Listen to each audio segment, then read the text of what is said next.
Bonjour, nous allons voir comment déclarer une modification de l'onglet Contrat avec un effet rétroactif sur Sage SunCloud Pay RH.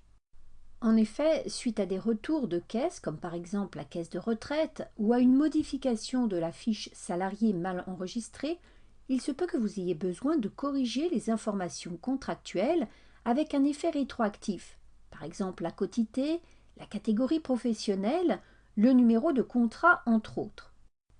En DSN, les segments permettant de signaler ces changements sont regroupés sous le code S21 G0041 Changement de contrat.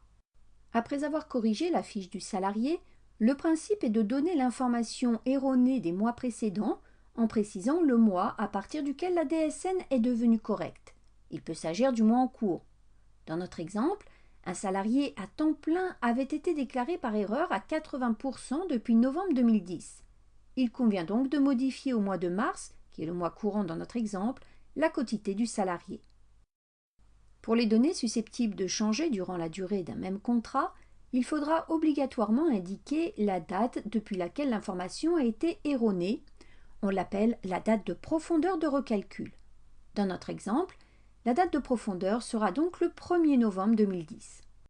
Pour des données comme par exemple le numéro de contrat, la date de profondeur ne sera pas nécessaire puisque cette information s'appliquera forcément au début du contrat.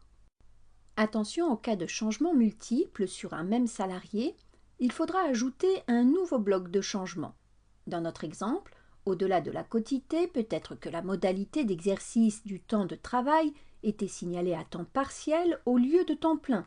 Il faudra faire un bloc sur le S21 G0041 008.